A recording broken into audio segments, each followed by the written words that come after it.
देखिए, supreme court अगर कुछ युवाओं के हित में कर रही है तो हम वेलकम करते हैं ऐसे ऑर्डर्स को या जजमेंट्स को।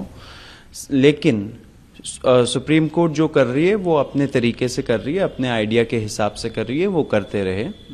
हम लोग ग्राउंड पे थे बहुत टाइम से, हम लोगों की कुछ डिमांड्स थी एंड वो डिमांड्स पूरे होने चाहिए, वो सबसे इम्पॉर्टेंट बात है। हमारा जो एक जो की डिमांड था वो था कि एफआईआर सारे विड्रॉ होंगे सारे प्रोटेस्टर्स के खिलाफ एंड फ्यूचर में भी कोई ऐसे एक्शन, रिटेलिएटरी मेजर, कोई भी एक्शन सरकार नहीं लेगी किसी भी प्रोटेस्टर के खिलाफ। अगर एंड ये लिखित में जो रिटर्न गारंटी होना चाहिए वो आ जाना चाहिए आज तक, मतलब कि ट्यूसडे तक आ जाना चाहिए। तो जितने भी सारे डिटेनीज थे, अरेस्टीज थे, उन सबको फ्री करना चाहिए, ये हमारा एक मुख्य डिमांड था। अब अगर उस पे हम लोगों ने ये नहीं बोला कि कोई माइनर है तो तभी आप उसको रिलीज करिए, या किसी के ऊपर पहले से एफआईआर है तो उनको मत रिलीज करिए, ये सब हमारा कोई डिमांड नहीं था।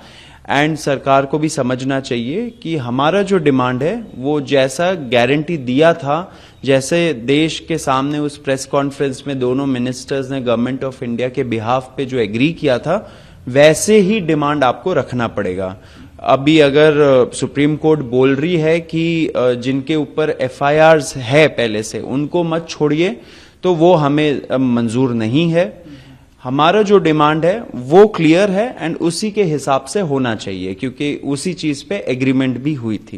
क्योंकि आपने अभी मेंशन किया कि आज ट्यूसडे तक वो आ जाना चाहिए था, जो बातचीत वाला था, तो अभी उसमें कुछ वेट आप कर रहे हैं या एक्सपेक्ट कर रहे हैं कि आज आ ही जाएगा, और उसको लेकर थोड़ा सा? देखिए, कल हमें बहुत सारे पैनिक रिपोर्ट्स मिल रहे थे, स्पेशली बिहार से, कि बहुत सारे बच्चों को डिटेन किया जा रहा है, अरेस्ट किया जा रहा है, जेल भेजा जा रहा है। तो इसके वजह से हमें लगा कि शायद सरकार अपने गारंटीज पे अमल नहीं करेगी।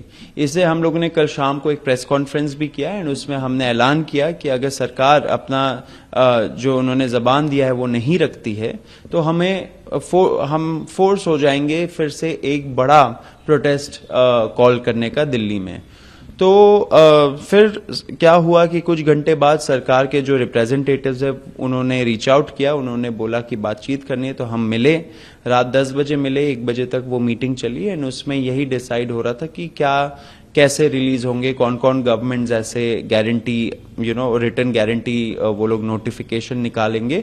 आपने देखा कि बिहार ने भी निकाला, असम ने भी निकाला, तो हम लोग उसी चीज पे चर्चा कर रहे थे कौन कौन से ऐसे स्टेट गवर्नमेंट्स होंगे जो निकालेंगे एंड क्या लैंग्वेज यूज होना चाहिए उसमें, क्योंकि हमें यही आशंका थी कि अगर हम लोग कुछ केवियट डाले या कंडीशंस डाले कि पहले के एफआईआर्स नहीं होने चाहिए या पीसफुल प्रोटेस्ट, मतलब कि पीसफुल वर्ड यूज किया, तो फिर पुलिस के पास पूरे पावर्स आ जाएंगे कि किसी को भी जो वो पसंद नहीं करते उसको नॉन पीसफुल प्रोटेस्टर बोल देंगे। तो हमने बोला कि सारे प्रोटेस्टर्स जो भी इस मूवमेंट में जुड़े थे उनके खिलाफ कोई एफआईआर नहीं होना चाहिए, एफआईआर विड्रॉ होने चाहिए, फ्यूचर में भी कोई एक्शन नहीं होना चाहिए। इसलिए मैं बोल रहा था, अभी हम लोग वेट कर रहे हैं, आज ट्यूसडे है, आज डेडलाइन है।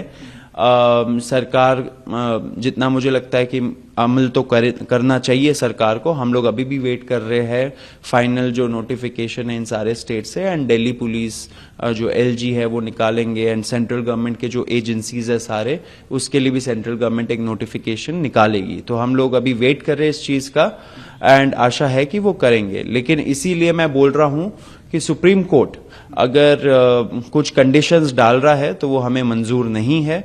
अगर सुप्रीम कोर्ट कुछ भी बोले तो वो in addition to our demands होने चाहिए। हम लोगों ने जो बोला वो होना चाहिए, उसके बाद सुप्रीम कोर्ट जो बोले, जो रिलीफ दे, वो सरकार को कंप्लाई करना चाहिए, ये हमारी डिमांड है। तो इस वक्त वैसे जरूर मैं आपसे ये जरूर पूछना चाहूंगा कि क्या इस पर आप कुछ अपना लीगल स्टैंड ले सकते हैं फ्यूचर में? हो सकता है शायद बात करके ले, या जो भी है पूरे किस चीज पे लीगल स्टैंड? यही अगर सुप्रीम कोर्ट ने जो आप कह रहे हैं कि वो अग्री नहीं है तो उस पर कुछ आप अपनी तरफ से कोई लीगल स्टैंड? देखिए, सुप्रीम कोर्ट का जो भी ऑर्डर हो ऑफकोर्स वो मानना तो पड़ेगा लेकिन सरकार को ये नहीं पिक एंड चूज वाला नहीं होना चाहिए सरकार को कि सुप्रीम कोर्ट ने कुछ बोला तो अब हमें वो मानना पड़ेगा।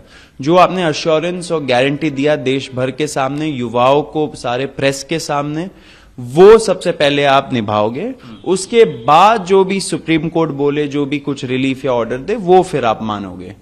ये है बोलने का मतलब। और एक आखिरी सवाल आपसे मैं जरूर पूछूंगा, पॉलिटिकल रिएक्शन इसके बाद आपने देखे होंगे बहुत सारे आ रहे हैं, सीजेपी को लेकर तमाम, है ना, इस तरह के, और जेन जी को लेकर भी आ रहे हैं, क्योंकि देखिए प्रोटेस्ट पूरा तरह से जेन जी को लेकर ही चर्चा में जेन जी ही रहा। कंगना रनौत है एक्ट्रेस और साथ साथ पॉलिटिशियन है, बीजेपी की सांसद हैं, उन्होंने जेन जी को लेकर ये कहा है कि जेन जी का मतलब जो है जेन जनरेशन गटर, ये सब उन्होंने कहा है, प्रधानमंत्री को गाली देने वाला कहा है। तो अगर आप इस पर कोई प्रतिक्रिया देना चाहें, क्या कहेंगे इस तरह की? अगर देखिए, कंगना रनौत जी को अब उनके पार्टी वाले ही ज्यादा नहीं पूछते हैं, ज्यादा सीरियसली नहीं लेते हैं उनको, तो हम लोग भी क्यों सीरियसली ले? मुझे नहीं लगता जेन जी में या जेन अल्फा में या कोई भी यंगर जनरेशन में उनको सीरियसली कोई लेता है या उनकी बात सुनता है। वो पॉलिटिशियन है, नेता बन गई है। उनके तो कुछ वीडियोस भी थे जहां पे वो हिमाचल में जब अपने सीट में उन्होंने विजिट किया था, तो उन्होंने बोला था कि मैंने सोचा था कि थोड़ा बहुत ही काम करना पड़ेगा, यहाँ पे तो इतना ज्यादा काम करना पड़ता है एमपी बन के। तो ये उनका सीरियसनेस दिखाता है। वो हमें अनसीरियस जनरेशन बोल रही है, लेकिन उनका सीरियसनेस उन्होंने ही खुद को एक्सपोज कर दिया था। इस पे ज्यादा मैं कुछ बोलूंगा नहीं। शब्दावली सही नहीं है, शब्दावली संभाल लेना चाहिए नेताओं को, अपने पद का गरिमा भी बना के रखना चाहिए। आपसे कई गुना ज्यादा जेनजी ने इस देश के लिए किया है, कर रहे हैं। इस देश के लोकतंत्र में भरोसा फिर से जगाने का काम जेनजी ने किया है, आपने नहीं किया है, तो ये आप जरूर याद रखिए। देश दुनिया की ताजा खबरें और वीडियोस के लिए अभी डाउनलोड करें पत्रिका ऐप।